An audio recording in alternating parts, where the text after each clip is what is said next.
Hello friends, welcome to Go Academy. Go Academy पर आप सबका वेलकम करता हूँ, खैर मकदम करता हूँ। आज के इस क्लास के अंदर कहकशां उर्दू का चैप्टर नंबर 8 प्रामिस, जिसको जिलानी बानो ने लिखा है, डिस्कस करेंगे। आपके बिहार बोर्ड के एग्जाम के लिए बहुत इंपॉर्टेंट टॉपिक, बहुत इंपॉर्टेंट चैप्टर है। पूरी क्लास को गौर से देखिएगा, ठीक है। चलिए क्लास स्टार्ट करते हैं। प्रामिस क्या है? एक मुख्तसर अफसाना है जिसको जिलानी बानो ने लिखा है। बहुत इंपॉर्टेंट, कभी कभी आपके ऑब्जेक्टिव क्वेश्चन में मारूजी सवालात में पूछा जा सकता है कि प्रामिस की मुसन्निफ लेखक कौन है। तो कौन है? जिलानी बानो। और क्या है? एक मुख्तसर अफसाना है ना। जिलानी बानो की पैदाइश कहाँ हुई, यानी कि ये कहाँ पर पैदा हुई? बदायूं में, सुल्तानपुर में, प्रतापगढ़ में या फिर लखनऊ में? तो इनकी जो पैदाइश हुई है बदायूं में। उत्तर प्रदेश में एक जगह है बदायूं, जहां पर जिलानी बानो की पैदाइश हुई, ठीक है। जिलानी बानो के शौहर का नाम बताइए, इनका हस्बैंड का क्या नाम था, किससे शादी हुई थी? डॉक्टर मुआज्जम। देखिए, आपको जरूरी नहीं है कि आपके जो सवाल होंगे वो बहु इसी तरह होंगे। आपसे ये भी पूछा जा सकता है कि जिलानी बानो की शादी किससे हुई थी। वही सवाल है, जिलानी बानो के शौहर का नाम बताइए, या जिलानी बानो की शादी किससे हुई थी। बात एक है, तो आपको समझना, याद रखना है। तो इनका शौहर का नाम डॉक्टर अनवर मुआज्जम था। किनसे शादी हुई थी जिलानी बानो की? डॉक्टर अनवर मुआज्जम से। ऑप्शन नंबर बी आपका सही और करेक्ट आंसर हो जाएगा। नेक्स्ट जो क्वेश्चन आपके बोर्ड के एग्जाम में आ सकता है वो ये है कि जिलानी बानो की पैदाइश कब हुई थी। पैदा हुई थी बदायूं में, जो कि उत्तर प्रदेश में। देखिए, रियासत का भी नाम पूछा जा सकता है कि जिलानी बानो का किस रियासत से ताल्लुक था। तो आप क्या लगाएंगे? उत्तर प्रदेश से, है ना। इसलिए कहता हूं पूरी क्लास को गौर से सुनिएगा और देखिएगा। पैदाइश कब हुई थी? 14 जुलाई 1933, 14 जुलाई 1934, या फिर 1935, या फिर 1936। देखिए, 14 जुलाई याद रखिएगा। 14 जुलाई 1936 को इनकी पैदाइश हुई थी। कब? 14 जुलाई 1936 को इनकी पैदाइश हुई थी। कहाँ?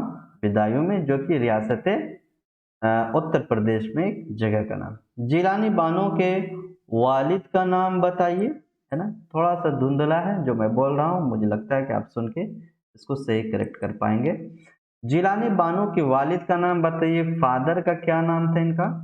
देखिएगा, अल्लामा अशफाक बिदायूं, अल्लामा शमीम बिदायूनी, या फिर अल्लामा हैरत बिदायूनी, या इनमें से फिर कोई नहीं। तो जिलानी बानो के जो फादर का नाम था, वालिद का नाम था अल्लामा हैरत बिदायूनी। क्या? अल्लामा हैरत बिदायूनी। ऑप्शन नंबर 3 आपका करेक्ट आंसर हो जाएगा। इसलिए मैंने ये ऑब्जेक्टिव क्वेश्चंस लेकर आया ताकि आपका एक्सरसाइज भी हो जाए कि कैसे ऑब्जेक्टिव सवालात आपके बोर्ड के एग्जाम में बनाए जा सकते हैं। बहुत इंपॉर्टेंट है। ये चैप्टर के शुरुआत में जो राइटर के बारे में दिया रहता है, सारे ऑब्जेक्टिव क्वेश्चन लगभग वहीं से बनते हैं। वहीं से हमने भी आपको ऑब्जेक्टिव क्वेश्चन बनाए, ठीक है। जिलानी बानो की शादी कब हुई थी? शादी किससे हुई थी? अनवर मुआजम से। कब शादी हुई थी? 1949, 1959 सॉरी, 1959 में इनकी शादी हुई थी। किनसे? डॉक्टर अनवर मुआजम से, ठीक है। जिलानी बानो के एक अफसाना का नाम बताइए। इनका एक अफसाना जो आपकी बुक में है, प्रामिस, इन्हीं का अफसाना है, मुख्तसर अफसाना है, जिसका लेखक कौन है, राइटर मुसन्निफ कौन है? जिलानी बानो। बहुत इंपॉर्टेंट सवाल। अफसाना प्रामिस का मरकजी किरदार कौन है? मरकजी किरदार बोलते हैं सेंट्रल आइड, जो जो ये केंद्र, सेंट्रल जो किरदार होते हैं, जिसका रोल होता है, उसको मरकजी किरदार बोलते हैं, ठीक है। तो अफसाना जो प्रामिस है, इसमें मरकजी किरदार, अहम किरदार किसका है? खुर्शीद का, ख्वाजा बी का, जमशेदपुर या अम्मू का? देखिए, प्रामिस में जो अहम किरदार, मरकजी किरदार है, वो अम्मू जी का है। इसका? अम्मू का है। ऑप्शन नंबर डी आपका सही आंसर हो जाएगा कि प्रामिस में, बहुत इंपॉर्टेंट सवाल, कि अफसाना जो प्रामिस जिसको जिलानी बानो ने लिखा है, इसमें जो अहम किरदार है वो अम्मू का है, मरकजी किरदार अम्मू का है। अफसाना प्रामिस का 2 किरदारों के नाम बताइए। 2 किरदार, यही ख्वाजा बी और हमीद, ये दोनों किरदार अफसाना प्रामिस में इन दोनों का किरदार है। ऑप्शन नंबर 1 आपका सही आंसर हो जाएगा। देखिए कुछ मुख्तसर सवालात वन लाइनर आपके बोर्ड के एग्जाम में आते हैं। जरूरी नहीं है कि मैं जो डिस्कस कर रहा हूँ वो सब्जेक्टिव ही है, ऑब्जेक्टिव भी आ सकता है, ठीक है। क्योंकि मैंने सारे कंटेंट को इस आज की क्लास में शामिल करने की कोशिश की है, चाहे वो ऑब्जेक्टिव के माध्यम से या सब्जेक्टिव। ये क्लास देखने के बाद मुझे लगता है कि जो भी क्वेश्चन आपको आएंगे बोर्ड के एग्जाम में वो आप सही कर पाएंगे इस चैप्टर से। कैंसर का मर्ज किसके सारे बदन में फैल गया था? अम्मू का। देखिए ये ऑब्जेक्टिव में भी पूछा जा सकता है, उसमें 4 ऑप्शन होंगे, उसमें एक ऑप्शन अम्मू का भी होगा। तो कैंसर का सारा मर्ज अम्मू के बदन में फैल गया था, है ना, इस अफसाने के अंदर लिखा हुआ है। मैंने आपका काम बिल्कुल आसान कर दिया है, क्योंकि वक्त बहुत कम है। आपको सिर्फ कंटेंट पढ़ना है, जो कुछ बोर्ड के एग्जाम में आ सकता है उसी को याद करना है और रिवीजन करना है। ख्वाजा बी कौन थी? अम्मू की खादिमा थी। कौन थी? अम्मू की खादिमा थी। ग्रैंड बम ने अपने चारों बेटों के साथ जिंदगी एंजॉय करने का कोई प्रॉमिस क्यों नहीं किया, ना, कोई वादा, प्रॉमिस बोलते हैं वादा को, प्रॉमिस इंग्लिश का वर्ड है जिसको वादा को बोलते हैं, जो वादा करते। ये बात किसने कही, है ना, ये बात किसने की, ये लाइन इस अफसाने के अंदर किसने की है? बेबी ने कही है। किसने? बेबी, ठीक है। अम्मू ने अपनी बेटियों से क्या प्रॉमिस किया था, क्या वादा किया था? जनाजा को कंधा देने के लिए अपने बेटों से जो इन्होंने वादा किया था वो ये कि उसके जनाजे को कंधा दिया जाए, उसके बेटे उसके जनाजे को कंधा दें।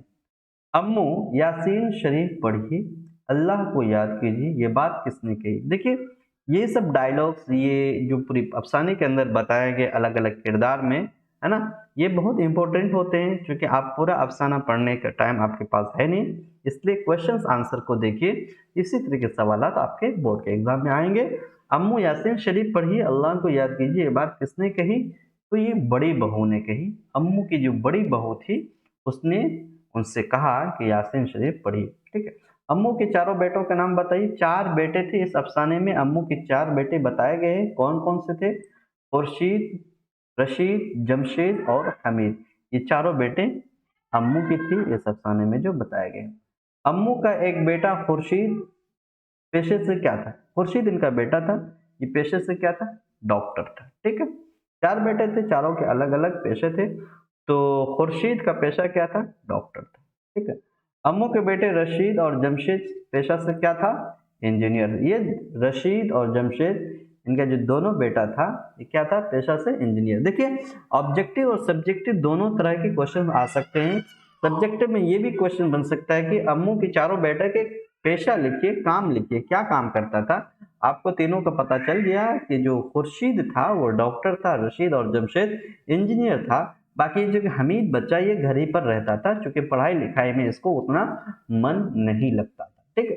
तो इस तरह ऑब्जेक्टिव और सब्जेक्टिव सारे क्वेश्चंस आपके हल हो गए होंगे। मैं उम्मीद और आशा करता हूं कि आज की क्लास बहुत इंपॉर्टेंट रोल प्ले करेगी आपको बोर्ड के एग्जाम के लिए, ठीक है। Thank you so much. अगर आपके मन में कोई भी किसी तरह का डाउट इश्काल है तो आप कमेंट बॉक्स में ज़रूर कीजिए। वीडियो को प्लीज़ लाइक शेयर ज़रूर कीजिएगा, ठीक है। Thank you so much.